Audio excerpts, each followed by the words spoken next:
Force-toi à t'améliorer jour après jour. Les 9 meilleures leçons du stoïcisme. Chaque jour, vous avez 2 options, avancer ou stagner, grandir ou décliner. Il n'y a pas d'entre-deux. Le temps ne vous attendra pas. Et pourtant, combien de fois avez-vous repoussé votre propre évolution? Je ferai mieux demain. Mais demain n'existe pas. Tout ce que vous avez, c'est aujourd'hui. Les stoïciens l'avaient compris. Fais ce qui est difficile tant que c'est encore possible. Parce que plus vous attendez, plus vous vous enfermez dans l'inaction. Sénèque disait « Nous souffrons plus souvent dans l'imagination que dans la réalité ». Ce qui vous freine, ce n'est pas l'effort, c'est la peur de l'inconfort. Mais chaque excuse vous enfonce un peu plus dans l'immobilisme. Regardez autour de vous. Ceux qui avancent ne sont pas ceux qui attendent d'être prêts. Ils agissent, même quand ils doutent.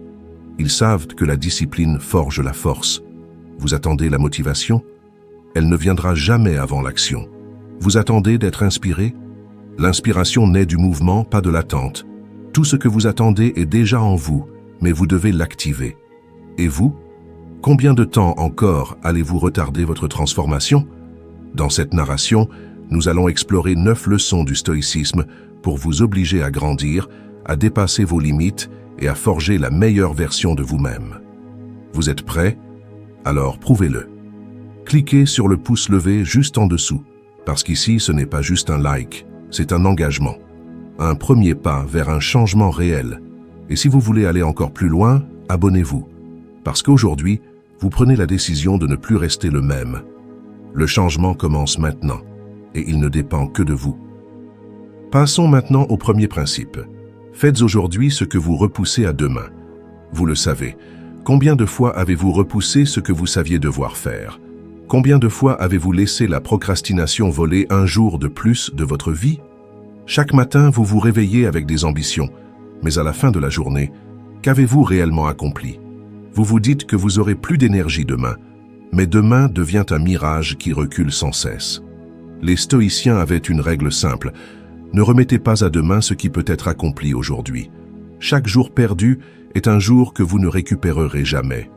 Sénèque disait « Pendant que nous perdons notre temps à hésiter et à différer, la vie passe. Pourtant, nous trouvons toujours des excuses. Je commencerai quand j'aurai plus de temps, quand je serai prêt, quand je me sentirai motivé. » Mais ces justifications sont des pièges que nous nous tendons à nous-mêmes.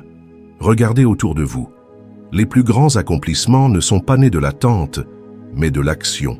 Ceux qui réussissent n'ont pas plus de temps que vous. Ils n'attendent pas. Ils agissent, même quand ils doutent. L'effort constant, la répétition, l'échec et la correction sont les seuls moyens d'avancer. Chaque excuse vous éloigne un peu plus de votre propre potentiel. Imaginez un athlète qui décide de ne s'entraîner que lorsqu'il en a envie. Aura-t-il la moindre chance de performer? Bien sûr que non. C'est la répétition, jour après jour, qui forge l'excellence. La rigueur précède toujours la réussite. Attendre la motivation est une illusion. Ceux qui avancent savent que c'est l'action qui précède la motivation, et non l'inverse. Marc Aurèle écrivait « Ne perds plus de temps à discuter sur ce qu'un homme bon doit être. Sois-le. » Il n'y a rien à réfléchir, rien à attendre. Ce que vous voulez accomplir doit commencer maintenant, même si vous n'êtes pas prêt, même si vous doutez, même si cela vous semble imparfait. Car la vérité, c'est que l'imperfection de l'action vaut mieux que la perfection de l'inaction. Rien ne vous empêche d'agir aujourd'hui, sauf vos propres pensées. La peur de l'échec, le doute, le confort du statu quo sont les véritables ennemis. Mais ce que vous ne commencez pas aujourd'hui sera encore plus difficile demain. Le temps joue contre vous, à moins que vous ne décidiez de le maîtriser. Chaque jour, vous avez l'opportunité de progresser ou de reculer. Il n'y a pas de stagnation, seulement un choix. Alors posez-vous la seule question qui compte. Qu'est-ce que vous avez repoussé aujourd'hui? Chaque instant est une occasion de reprendre votre propre discipline en main. Ne laissez plus demain dicter votre destin. Passons maintenant au deuxième principe. Faites de l'inconfort votre allié. Nous sommes programmés pour chercher le confort, mais ce confort, aussi agréable soit-il, est un piège. Il vous anesthésie, vous endort et vous empêche d'avancer. Regardez votre quotidien. Combien de décisions sont prises pour éviter l'effort plutôt que pour progresser? Vous choisissez la facilité à court terme, mais au prix d'un long déclin. Les stoïciens l'avaient compris, le progrès naît toujours de l'inconfort. Sénèque disait « Un homme n'apprend rien en restant dans la facilité ». Chaque grande avancée, chaque transformation, chaque réussite est passée par une phase de douleur, d'effort et de résistance. Vouloir l'éviter, c'est refuser la croissance. Regardez votre vie. Où avez-vous évité l'effort? Où avez-vous choisi la facilité plutôt que la croissance? Nous savons tous où nous devrions nous dépasser, mais nous détournons le regard. Nous trouvons des justifications, nous reportons l'effort, nous nous mentons à nous-mêmes. Mais la vérité est simple, seuls ceux qui embrassent la difficulté finissent par se surpasser. Prenez l'exemple d'un forgeron. Il ne crée pas une lame tranchante en la laissant au repos. Il la chauffe, la martèle, la soumet à des épreuves extrêmes. Le feu, le choc et l'usure transforment le métal brut en une arme redoutable. Vous êtes ce métal. Chaque difficulté, chaque épreuve est une occasion de devenir plus fort. L'inconfort est un test. Il révèle votre vraie nature. Ceux qui le fuient deviennent fragiles. Ceux qui l'acceptent deviennent inébranlables. Imaginez un boxeur qui n'affronte jamais d'adversaire. Peut-il progresser? Peut-il devenir meilleur? Bien sûr que non. C'est dans la lutte que l'on se façonne. La question est donc simple. Cherchez-vous à progresser ou à rester dans le confort? Ceux qui choisissent la croissance savent que l'inconfort d'aujourd'hui est la force de demain. Ce n'est pas une punition, c'est un cadeau. À partir d'aujourd'hui, changez votre perception. Ne fuyez plus ce qui est difficile. Cherchez-le, acceptez-le, utilisez-le. Parce que c'est dans l'inconfort que vous deviendrez inébranlable. Abordons maintenant le troisième principe. Domptez votre esprit avant qu'il ne vous contrôle. Votre pire ennemi n'est pas à l'extérieur, il est en vous. Il est cette voix qui murmure que vous n'êtes pas assez fort, assez intelligent, assez légitime. Il est ce doute qui s'insinue à chaque décision, ce frein invisible qui vous pousse à choisir la facilité plutôt que l'effort. Chaque jour, votre esprit cherche à vous protéger, mais en réalité, il vous enchaîne. Marc Aurèle disait « Il faut apprendre à commander à son esprit, sinon c'est lui qui nous commande ». Et pourtant, la plupart des gens vivent en esclaves de leurs pensées. Ils réagissent aux émotions plutôt que de les maîtriser. Ils se laissent submerger par leurs peurs, leurs regrets, leurs envies, au lieu de leur imposer une direction. Mais si vous ne domptez pas votre esprit, qui le fera à votre place? Regardez votre quotidien. Combien de décisions avez-vous réellement prises aujourd'hui? Combien ont été influencées par vos habitudes, vos peurs ou la fatigue? Vous pensez être libre, mais vos pensées automatiques vous dirigent plus que vous ne le croyez. Chaque excuse que vous vous donnez n'est pas une vérité, c'est un mensonge que votre propre esprit vous souffle pour éviter l'inconfort. Imaginez un cheval indompté. Il part dans toutes les directions, sans logique ni discipline. Il s'emballe au moindre bruit, se laisse distraire par le moindre obstacle. Mais un cavalier expérimenté ne le laisse pas faire. Il le canalise, le dirige, l'oblige à avancer malgré les résistances. Votre esprit est ce cheval. Et tant que vous ne prenez pas fermement les rênes, il vous entraînera où bon lui semble. La discipline mentale ne s'impose pas en un jour. Elle se forge à chaque instant. Chaque fois que vous refusez de céder à la peur, chaque fois que vous choisissez l'effort plutôt que la facilité, vous reprenez le contrôle. Ce n'est pas une lutte que l'on gagne une fois pour toutes. C'est une bataille quotidienne. Mais celui qui la mène sans relâche finit par inverser la balance. Au lieu d'être dirigé par ses pensées, il les dirige lui-même. Et c'est là que tout change. Quand vous comprenez que vous n'êtes pas obligé de croire tout ce que votre esprit vous dit, que ce n'est pas parce que vous ressentez quelque chose que cela est vrai, que la peur n'est qu'un signal et non une barrière. Dès lors, vous ne subissez plus. Vous décidez. Vous choisissez où va votre énergie, ce que vous nourrissez, ce que vous ignorez. Alors posez-vous cette question. Êtes-vous aux commandes ou êtes-vous dirigé par vos peurs et vos automatismes? Celui qui maîtrise son esprit ne subit plus le monde, il le façonne. Passons maintenant au quatrième principe. Débarrassez-vous de ce qui vous affaiblit. Chaque jour, sans même vous en rendre compte, vous alimentez des poids invisibles qui vous freinent, des distractions inutiles, des habitudes destructrices, des pensées négatives qui s'infiltrent et sapent votre énergie. Mais avez-vous déjà pris le temps d'identifier ce qui, dans votre vie, vous affaiblit au lieu de vous renforcer? Les stoïciens prônèrent la simplicité et l'efficacité. Ne vous encombrez pas de ce qui vous détourne de votre but. Sénèque disait « Ce n'est pas que nous avons peu de temps, c'est que nous en perdons beaucoup. » Le problème n'est pas le manque de ressources, mais leur mauvaise utilisation. Chaque journée est une somme d'heures précieuses. Pourtant, combien en gaspillez-vous sur des choses qui ne vous apportent rien? Regardez votre quotidien. Combien de temps perdez-vous à faire des choses inutiles? Scrollez sur votre téléphone, vous préoccupez des opinions d'autrui, participez à des conversations futiles. Ces distractions vous dérobent une énergie précieuse. Vous laissez entrer des influences toxiques sans vous en rendre compte, et vous nourrissez ce qui vous affaiblit au lieu de cultiver ce qui vous élève. Imaginez un navire chargé de poids inutiles. Il avance lentement, lutte contre les vagues, menace de sombrer, mais une fois allégé, il fend l'océan avec puissance. Votre esprit fonctionne exactement de la même manière. Ce n'est pas un manque de force qui vous empêche d'avancer, mais un excès de fardeau inutile. Plus vous éliminez le superflu, plus vous libérez votre potentiel. Se débarrasser de ce qui nous affaiblit, ce n'est pas seulement une question d'habitude, c'est un état d'esprit. Il faut apprendre à dire non aux engagements stériles, aux relations qui vous tirent vers le bas, aux peurs irrationnelles qui dictent vos décisions. Chaque distraction supprimée est une énergie retrouvée. Regardez autour de vous. Vos actions d'aujourd'hui façonnent votre force de demain. Tout ce que vous laissez entrer dans votre vie a un impact. Posez-vous cette question essentielle. Ce que je fais aujourd'hui me renforce-t-il ou me fragilise-t-il? Car en vérité, rien n'est neutre. Tout est soit un levier, soit un boulet. Ceux qui réussissent ne sont pas ceux qui font le plus, mais ceux qui font uniquement ce qui compte. Ne laissez pas le superflu vous priver de l'essentiel. Allégez-vous et avancez. Passons maintenant au 5e principe. Transformez chaque échec en puissance. L'échec n'existe que pour ceux qui refusent d'apprendre. Les stoïciens avaient compris que ce qui nous arrive n'a d'importance que par l'interprétation que nous en faisons. Ce que vous voyez comme un échec pourrait être la plus grande opportunité de votre vie.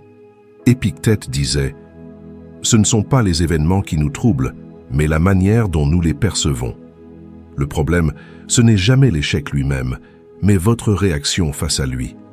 Pourtant, combien de fois avez-vous laissé une défaite vous briser au lieu de vous en servir comme un tremplin? Regardez votre passé. Combien de fois avez-vous ressassé un échec au lieu de l'utiliser pour progresser?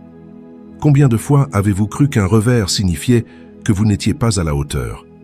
Mais la vérité, c'est que chaque défaite contient une leçon que seuls les plus forts savent voir.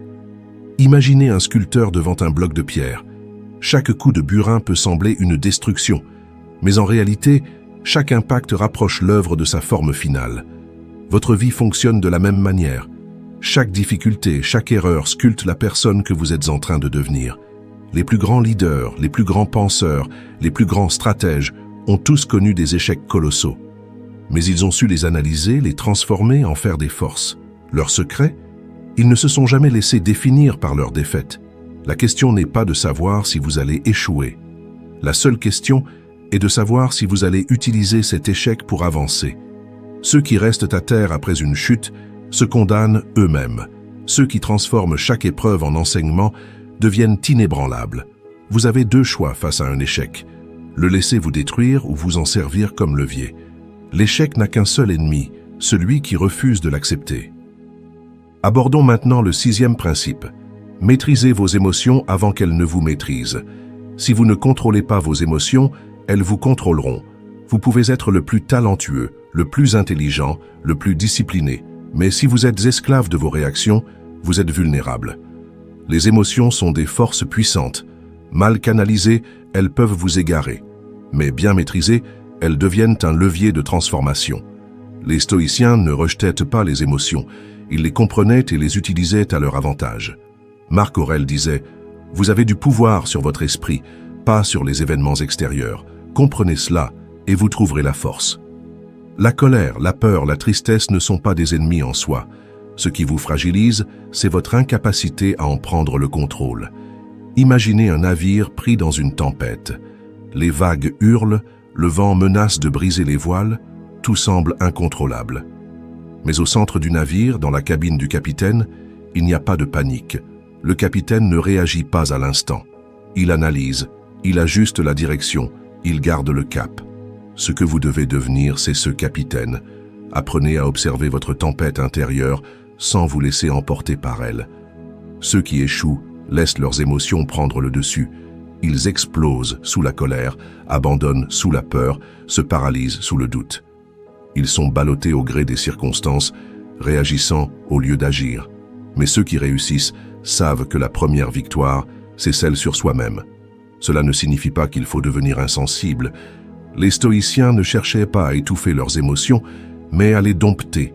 Ils savaient que la peur peut être un guide, que la colère peut être une force, que le doute peut être un moteur, mais seulement si vous êtes aux commandes. Alors posez-vous cette question.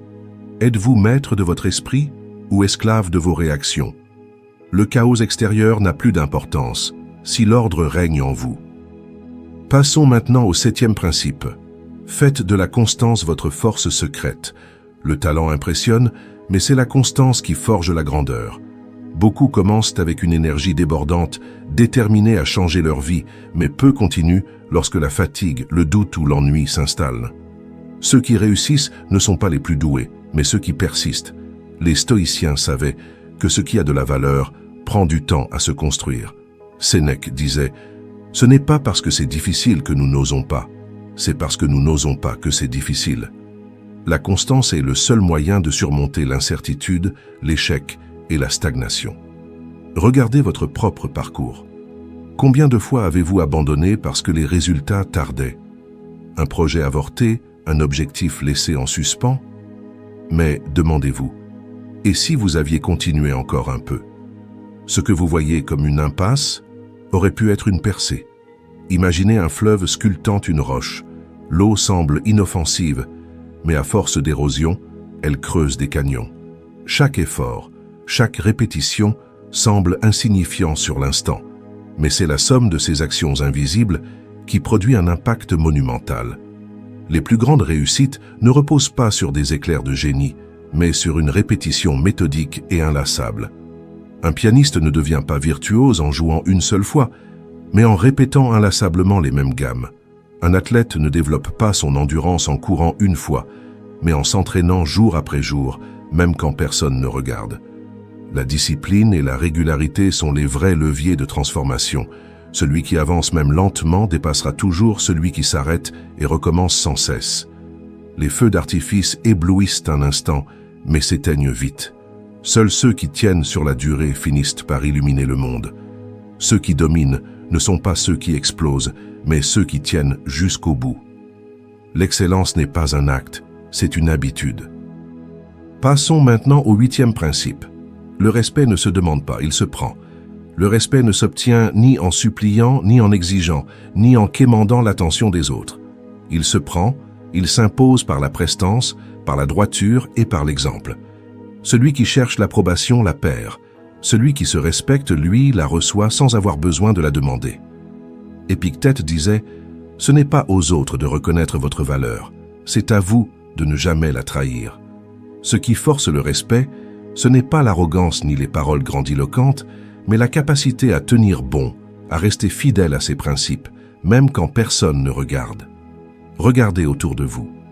Combien de personnes passent leur vie à réclamer une reconnaissance qu'elles n'obtiendront jamais? Elles se plaignent d'être mal considérées, mais oublient que le respect ne se demande pas, il se mérite. Il n'est pas donné à ceux qui réclament, mais à ceux qui inspirent. Imaginez un lion dans la savane. Il ne rugit pas pour exiger le respect, il existe. Sa simple présence suffit à imposer une forme d'autorité. Un lion n'explique pas qu'il est un lion. Il se tient là, et tout le monde le sait. Vous devez être ce lion. Celui qui se respecte impose des limites. Il ne s'abaisse pas à des jeux mesquins. Il ne court pas après l'approbation des autres. Il ne se justifie pas. Et c'est précisément cette indépendance qui force le respect. Car celui qui ne cherche pas la validation devient celui que l'on cherche à valider. Les plus grands leaders n'ont pas demandé à être suivis. Ils ont tracé leur route avec détermination et les autres ont fini par s'y aligner. Vous devez en faire de même. Ne perdez plus de temps à convaincre. Montrez, agissez et regardez le respect venir de lui-même. Cessez de demander le respect. Montrez pourquoi il est inévitable. Abordons maintenant le 9e et dernier principe. Se dépasser n'est pas une option, c'est une nécessité. Votre plus grand ennemi, c'est votre propre limite. Ce que vous considérez aujourd'hui comme impossible n'est souvent qu'une frontière mentale que vous vous imposez vous-même. Les stoïciens savaient que l'homme est fait pour évoluer, pour surmonter, pour grandir. Se dépasser n'est pas un luxe, c'est une obligation. Marc Aurèle disait « Ne perdez plus de temps à discuter de ce qu'un homme bon devrait être. Soyez-le. » Il ne suffit pas de réfléchir à ce que vous devez faire, il faut agir. Ce que vous repoussez aujourd'hui sera votre plus grand regret demain. Regardez votre propre vie. Combien d'opportunités avez-vous laissé filer simplement par peur? Combien de fois vous êtes-vous dit « Je ne suis pas prêt » alors que l'action était la seule solution? Ceux qui attendent le bon moment passent leur vie à regarder les autres avancer. Imaginez un forgeron face à une lame brute. Le métal n'a pas encore la forme d'une épée, mais à chaque coup, il se transforme. L'homme fonctionne de la même manière. Ce n'est pas en restant intact que vous devenez fort, c'est en affrontant la forge, le feu, la résistance. Les excuses sont confortables, mais elles sont une prison. Celui qui se dépasse n'attend pas que tout soit parfait. Il avance quoi qu'il arrive. Il comprend que chaque défi est une opportunité, que chaque douleur est un levier de transformation. Personne ne viendra vous chercher. Personne ne vous forcera à évoluer. C'est à vous de vous lever, de faire le premier pas et d'accepter le combat. Car au bout du chemin, il n'y a pas de place pour ceux qui ont reculé. Restez le même et le monde vous ignorera. Changez, dépassez-vous, et il ne pourra plus détourner le regard. Celui qui parle se dissipe. Celui qui agit en silence devient inévitable. Le bruit du monde est un leurre. Il vous distrait, il vous détourne, il vous affaiblit. Pendant que d'autres parlent, expliquent, se justifient, vous construisez. Votre force ne réside pas dans ce que vous dites, mais dans ce que vous faites. Marc Aurèle disait « Ne perdez pas votre temps en discours sur ce que doit être un homme bon. Soyez-le. » Il ne suffit pas de comprendre ces principes. Il faut les incarner. Car la différence entre ceux qui rêvent et ceux qui accomplissent, c'est l'action. Le succès ne se clame pas. Il se forge dans l'ombre, loin des regards et des applaudissements. Il ne dépend ni des critiques, ni des louanges. Il est la conséquence de chaque petit choix, répété jour après jour, dans la solitude et la discipline. Demandez-vous maintenant, allez-vous rester celui qui réagit au monde, ou allez-vous devenir celui qui l'impose? Allez-vous continuer à attendre que l'on vous reconnaisse, ou allez-vous agir jusqu'à devenir inévitable? Le respect ne se demande pas, il se prend. La constance n'est pas un talent, c'est une habitude. Se dépasser n'est pas un luxe, c'est une nécessité. Et ceux qui appliquent ces principes, ceux qui transforment leurs pensées en action, ceux-là finissent toujours par triompher. Sénèque disait « Celui qui parle se dissipe. Celui qui agit en silence devient inévitable. » Si ces enseignements résonnent en vous, marquez ce moment. Cliquez juste en dessous sur le pouce levé. Ce n'est pas un simple like, c'est un engagement. Une décision silencieuse mais puissante. Je choisis d'avancer. Je choisis d'évoluer. Je choisis de bâtir dans l'ombre pour régner dans la lumière. Partagez cette vidéo avec ceux qui, comme vous, refusent d'être spectateurs de leur propre vie. Commentez ce que vous retenez de ces leçons. Et surtout, abonnez-vous. Parce qu'ici, chaque vidéo est une clé pour grandir, pour s'élever, pour devenir une version plus forte de vous-même. Travaillez en silence. Bâtissez sans bruit. Et bientôt, ils ne pourront plus vous ignorer.